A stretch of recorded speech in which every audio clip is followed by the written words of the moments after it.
than an hour or two. It can mean that your child is intellectually one age, but socially a different age, or physically a different age. It can mean that your child is well developed in adolescence, but still acts like a 5th grader, or vice versa. Your child is thinking way beyond his or her years, but still is a little squirt, okay? So that asynchronous development is especially apparent in gifted kids. There's a Polish psychiatrist, Dabrowski, and he talks about overexcitabilities. And I think sometimes we think of this as a curse, but I think it's also a blessing. Overexcitabilities mean that your child, or maybe you, and I think some of you are probably saying, oh, this is starting to sound like me. Maybe you, maybe your child has visual overexcitabilities, too much stimulation. Okay, it's too bright, lights are too bright. Can't stand to go outside during the day when the sun is too bright. It might be auditory, too loud, okay, or too much. It might be sensory. You know, I just can't, our son, I thought he'd never give up wearing sweatpants, you know, and he looked like such a nerd, but he couldn't stand anything tight. Notice I don't wear jeans either. I can't stand wearing anything tight. Just those kind of sensory issues. Sometimes they're spiritual. These kids feel like there's something that they can't put their finger on. We had a foster child for a number of years. Between his 10th birthday and his 12th birthday, he was very, very bright. And I remember riding one night in the car, starry sky, and he said to us, "Why are we here? Is this some cruel cosmic joke?" Okay, he was like 10 or 11 at the time. So there are kids who are wondering, why are we here? Why am I put on this earth? And then the German word Weltschmerz, world pain. These kids feel the pain of the world on their shoulders. Hurricanes, floods, disasters, nasty TV ads, whatever. These kids are kids that are very sensitive to that kind of thing. And so they do need us to help them work through some of this, to talk through it. Their experiences are both qualitatively and quantitatively different than the norm. They feel these things more often and more deeply. And sometimes they think there's something wrong with them. Perfect example is me. Remember when I was little, my mother always said, "You're too this, you're too that, you're too excitable, you know, you're just too. And so I grew up thinking for a long time that there was something wrong with that, when indeed there's also something very wonderful about that. Not everybody gets to pull over on the side of the road when a certain opera aria comes on and you're so full of joy that you can hardly stand it. Do you know what I mean? Do you know what I'm saying? So it's a blessing and a curse. Again, what does this mean at home and school? How do you handle a kid who's too much?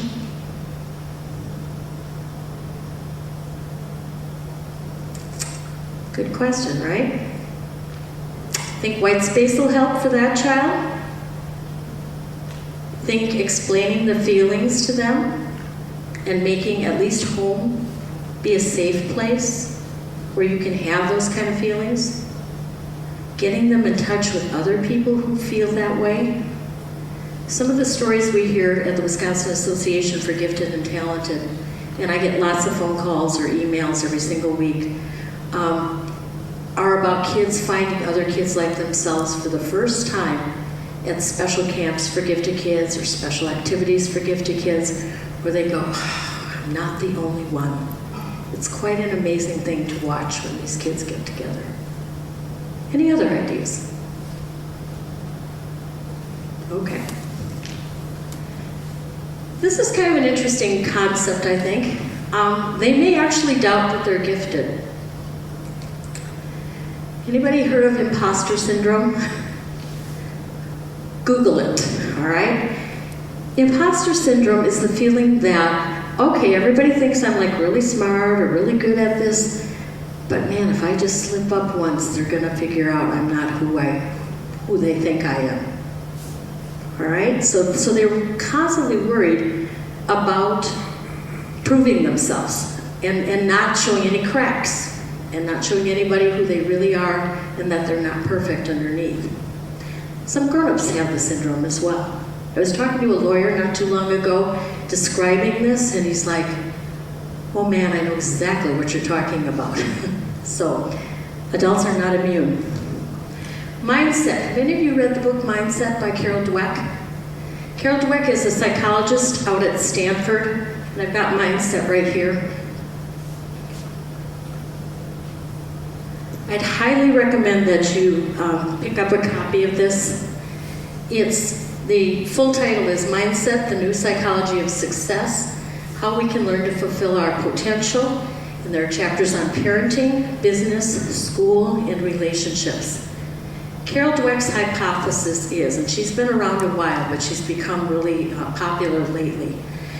Her hypothesis is that all of us, to a certain extent, in different parts of our lives, have mindsets about ourselves. And we can either have a fixed mindset or a fluid growth mindset. And a fixed mindset pretty much says, oh, this is what I was born with, I'm not very coordinated, I'll never be coordinated, and that's the way it is. Okay? A growth mindset says, if I'm willing to work really hard, I can get better at almost anything. Almost anything. Do you see the difference? Now, a lot of gifted kids think that they were born this way and that they don't have to get any better, they don't have to work really hard. And in fact, sometimes when the going gets tough, what happens? They collapse, right? They cave. This work in the work of Malcolm Gladwell from Outliers, he talks about to get really good at anything in life, chess, hockey, whatever your passion is, 10,000 hours of practice. Okay? And grit, by the way. It should not come easy. So, putting some of those ideas together, you can see that we have worked with some of our kids to help them realize that they've got to do the work as well as enjoy the talent. I was having a discussion with some teacher friends the other day, and we were applying that 10,000 hours to how long does it take to be a good teacher. And we figured 10,000 hours is about 6 or 7 years of teaching. And really, it does take that long to become reasonably good as a teacher and almost anything else. Gender interpretations. A lot of the research on gifted kids says that gifted kids can be more androgynous than the mainstream population. What that means is they're less likely to be girly girls and macho guys, and more likely to have a mixture of traits from both genders.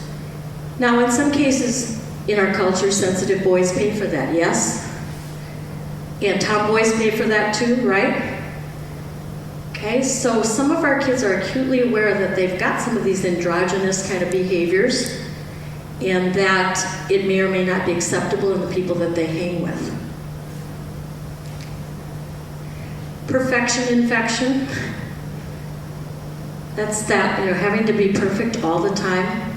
And lots of times we wonder, who's imposing that perfection infection on the child? Guess who it usually is? The child. All right? Although, sometimes we unwittingly, as parents and or teachers, model perfection, and our kids sort of catch it from us. So we kind of have to be on guard. Go ahead. Is that understanding that perfectionism is within them only kind of among the gifted crowd, or is that more common-based research in general? And I ask because I'm a very perfectionist child. I've been to every possible label presentation you go on it, and at least 2/3 of the time, it's the parenting, it's the expectation, it's what I traditionally have been the idea. I think there's a mix, the nurture, nature kind of thing. I think, as I said, lots of times unwittingly as parents, we're expecting a lot of our kids, particularly firstborns. Would you agree?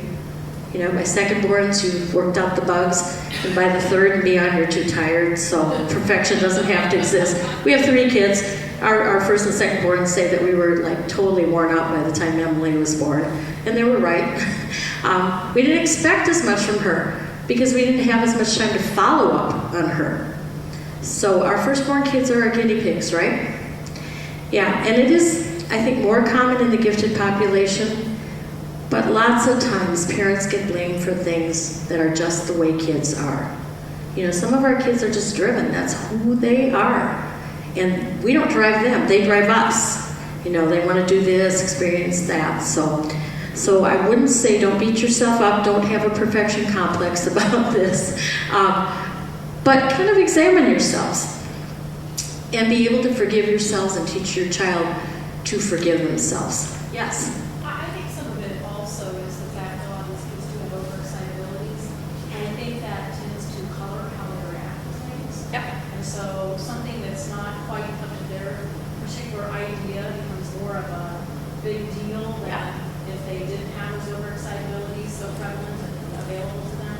And the other thing is I really find with my kids, I use the mindset stuff a lot Yep. to combat that perfectionism. And there's an excellent chart that Carol Dweck has that you can show your children. I keep one posted up all the time about the obstacles and how if you have a fixed mindset versus a growth mindset, because I think a lot of that perfectionism comes in whether you have a fixed mindset about yourself or you have a growth mindset. Mm-hmm. Exactly. Great suggestion. Thank you. Gifted kids often, because they doubt that they're gifted, they use coping mechanisms. I work probably more with littler kids during the school day, but some of the coping mechanisms that you see in little kids, you also see in bigger kids. They just look a little different. Little kids, if they can't do something, they may throw a tantrum, have a meltdown, cry, crumple it up, throw it in the garbage can. Big kids are more likely to use language like, this is gay, or stuff like that, even though that's not what they mean. What they mean is, I don't know what to do with this, and I don't know how to cope with the frustration of not knowing what to do with this. The worst thing that can happen is that kids stop taking risks. Because it's easier to say, I can't do it, than to show that you can't. Or, I didn't try, than to show that you can't do it.